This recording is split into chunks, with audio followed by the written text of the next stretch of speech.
Welcome back to Good Day. We are talking about mental health today, certainly an issue that affects a lot of people. Today, though, we're specifically focusing on adolescents. Very timely, of course, with back to school here.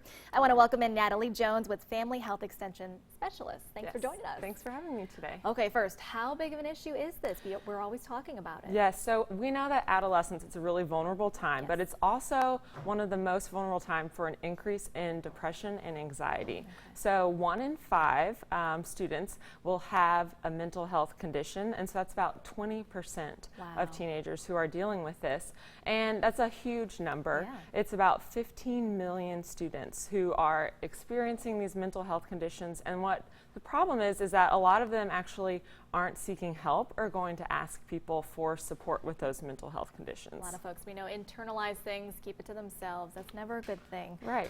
What are some of the things, though, that parents can maybe look out for, even loved ones, family, friends, just to kind of monitor as maybe a red flag? Right. So a lot of things, it's hard, right, because of that stigma associated with mental health. So your adolescent or your student, your teen may not reach out to you about it. So for parents with school starting, the biggest thing to look for is, one, a change in that academic performance. So maybe they are really academic achievers, so if you see something change, or the opposite, adding that academic performance.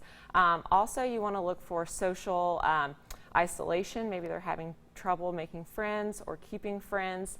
An increase or decrease in appetite, as well as those outbursts, like angry outbursts or emotional outbursts. And one thing that's hard is that a lot of that is everybody, right? Everybody deals with all of this. There's always people who are going to be sad. Everyone handles that differently. And so one of the hardest things for parents is to know, when is my teenager just being a teenager, and when are they dealing with a mental health issue? And so one of the biggest things is that research shows that if they are suffering from all of those different things, a change in appetite, academic performance, or social isolation, is that it's lasting for more than 2 weeks. So that's when you should be starting to pay attention and asking more specific questions about their mental health. Okay, and going from there, once you realize those red flags, then what do you do besides just talking to them? I imagine there can be some other steps that they might want to take too. Yes. So some of the steps for parents would be, one, of course, talk to your child. Keep that open communication there. So if you don't already talk to them about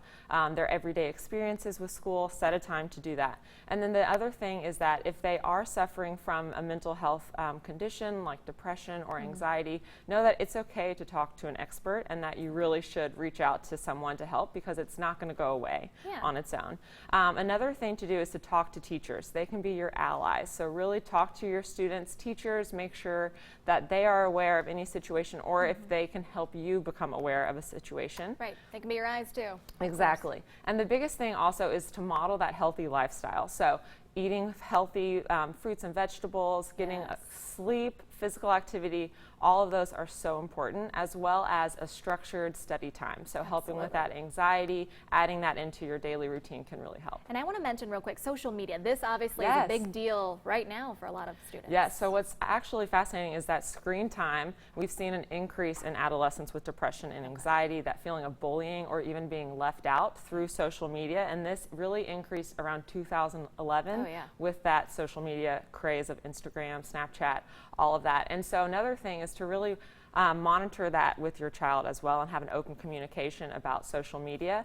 And then lack of sleep can increase depression and anxiety, because we know people are scrolling on their phones at night. We all do it. Yes, we do. So really taking away that screen time at night, having them charge their phones outside of the bedroom, can be really helpful as well. Absolutely. If folks want some more information about this, where can they find it? Yeah, at their local county extension office. You can visit our website also, extension.ca.uky.edu. Fabulous. We got the details there. We'll post all of it on our website, because these are just wonderful tips for all of us, not just adolescents. We could all benefit. Natalie, thanks so much for joining us. Thank you so much. Appreciate it.